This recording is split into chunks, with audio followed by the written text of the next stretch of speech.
नमस्कार, सुप्रभात। महुआ खबर देख रहे हैं आप और मैं हूं आपके साथ अदिति। आपको रूबरू कराएंगे आज की तमाम बड़ी खबरों से। चलिए रुक करते हैं खबरों की ओर। न्यूजीलैंड दौरे के दौरान प्रधानमंत्री नरेंद्र मोदी ने भारतीय समुदाय को संबोधित करते हुए सिख आस्था से जुड़े पवित्र जोड़ा साहिब का उल्लेख किया और उससे जुड़ी एक भावुक कहानी साझा की। उन्होंने बताया कि केंद्रीय मंत्री हरदीप सिंह पुरी के परिवार ने गुरु गोबिंद सिंह जी और माता साहिब कौर जी के पवित्र जोड़ा साहिब को 300 वर्षों से अधिक समय तक सुरक्षित रखा। प्रधानमंत्री ने कहा कि विभाजन के समय हरदीप पुरी के पूर्वज इस पवित्र धरोहर को सुरक्षित दिल्ली लेकर आए थे।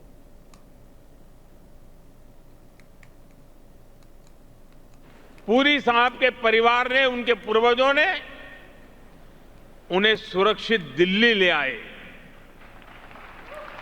पवित्र जोड़े साहब को उनका परिवार सिख संगत को सौंपना चाहता था, जिससे कि ज्यादा से ज्यादा लोग इनके दर्शन कर सके। फिर हमने एक समिति बनाई जो सिख परंपराओं को जानते हैं, जानकारों की हमने एडवाइस ली और हमने निर्णय लिया कि इन पवित्र जोड़े साहब को वहां ले जाया जाए जहां श्री गुरु गोविंद सिंह जी के चरण पहली बार पावन भूमि पर आए, जहां उनका जन्म हुआ। पुरी साहब के परिवार ने, उनके पूर्वजों ने उन्हें सुरक्षित दिल्ली ले आए। केंद्रीय गृह मंत्री अमित शाह ने पुस्तकालयों की भूमिका को समाज और युवा पीढ़ी के लिए बेहद महत्वपूर्ण बताते हुए कहा कि पढ़ने की आदत ही ज्ञान और व्यक्तित्व निर्माण की सबसे मजबूत नींव है। उन्होंने कहा कि प्रयास किया गया है कि हर लाइब्रेरी को स्कूलों से जोड़ा जाए ताकि अधिक से अधिक छात्र पुस्तकालयों का लाभ उठा सकें। हमने हर पुस्तकालय को स्कूलों के साथ जोड़ने का प्रयास किया है। यहां पर भी जो ग्रंथपाल होंगे उसका मेरा आग्रह है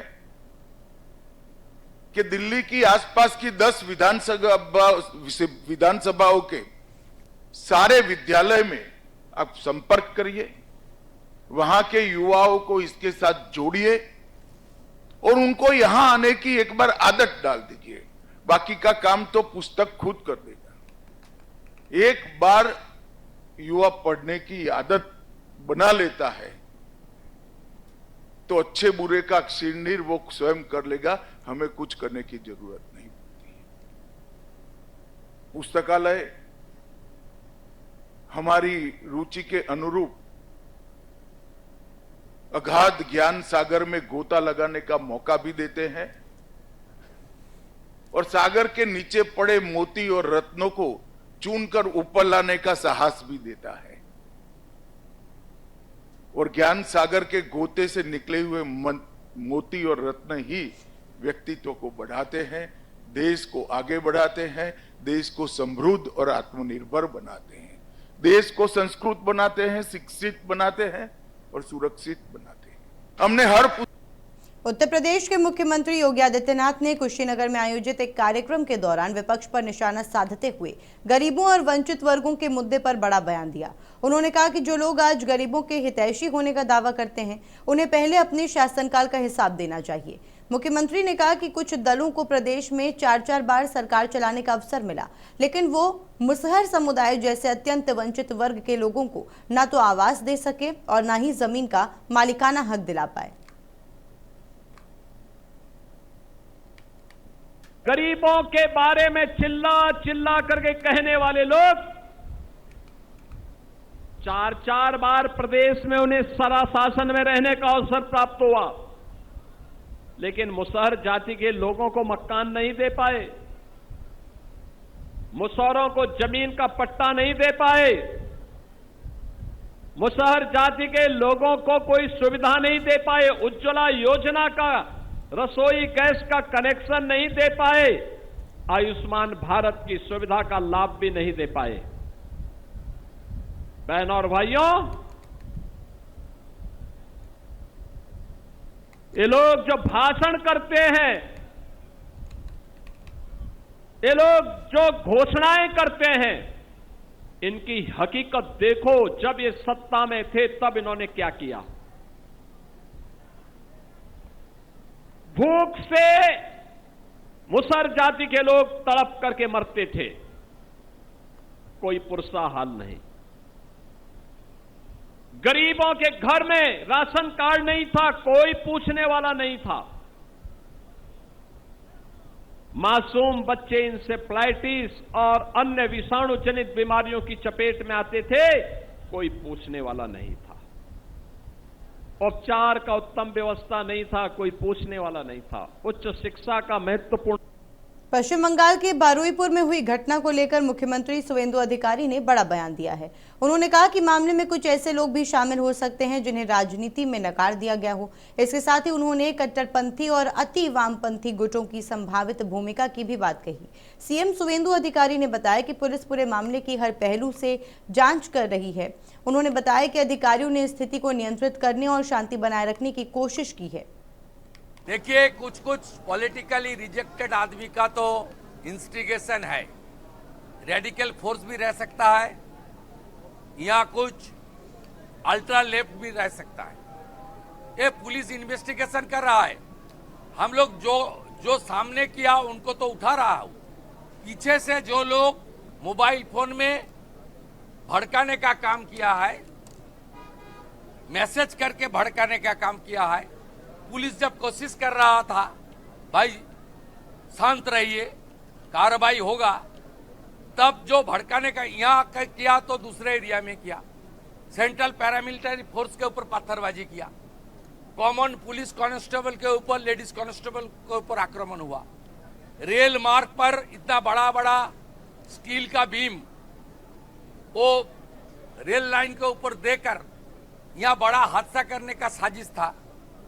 इंद्रजीत मंडल का उनका आइडेंटिटी करके, उनका नाम पता सब आइडेंटिटी करके उनको जिस तरीके से ब्रूटल किलिंग किया गया है, इसका पीछे कुछ लोग जो इस सरकार आने का बाद बंगाल को डिस्टर्ब करना चाहता है।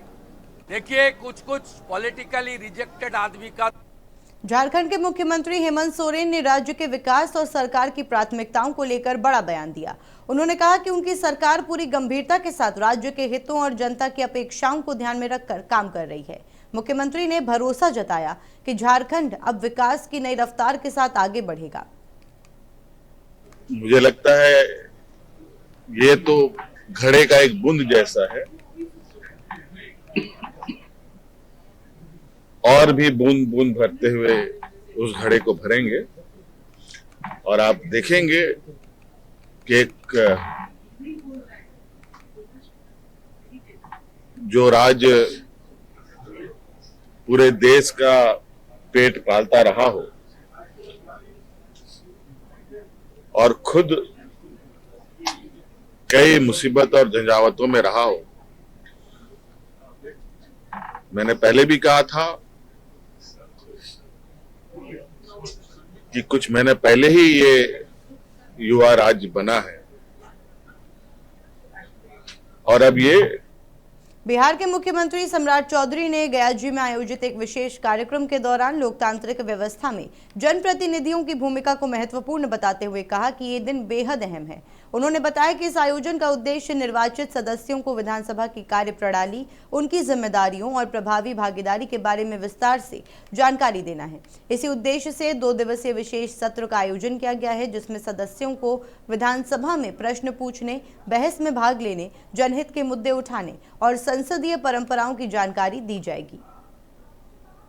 ये अत्यंत ही महत्वपूर्ण दिन है कि आज इस प्रबोधन कार्यक्रम के माध्यम से बिहार में जो विधायी कार्य होंगे उसमें माननीय विधायकों की सहभागी कैसे हो, इसकी चिंता के लिए 2 दिवसीय बैठक बुलाई गई है और 2 दिन लोगों को सीखने का ही कार्यक्रम करना है।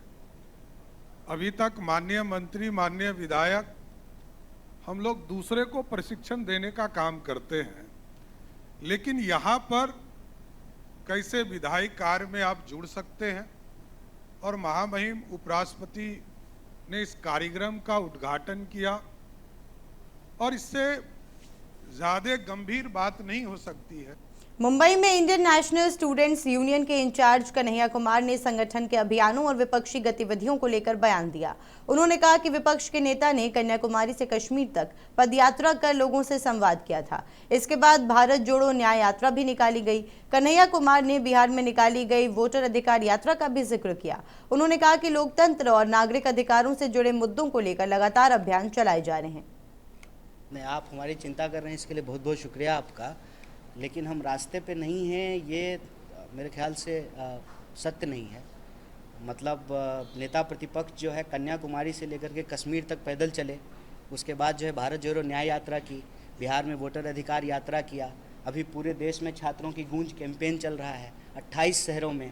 यहाँ जो है जब हम आज आपसे बात कर रहे हैं, इसी वक्त देश के अलग अलग शहरों में इस विषय पे प्रेस वार्ता कर रहे हैं, तो कांग्रेस पार्टी अपनी ताकत से लड़ रही है और मैं इस बात से सहमत हूं कि इस लड़ाई को और तेज करने की जरूरत है। आप कुशीनगर में बीजेपी सांसद रवि किशन ने आगामी 2027 उत्तर प्रदेश विधानसभा चुनाव को लेकर विपक्ष पर निशाना साधा। उन्होंने कहा कि चुनाव नजदीक आते ही विपक्ष गलत जानकारी फैलाने और सनातन धर्म को बदनाम करने की कोशिश कर सकता है। रवि किशन ने कहा कि जनता सच्चाई को समझती है और उसे मुख्यमंत्री पर भरोसा है।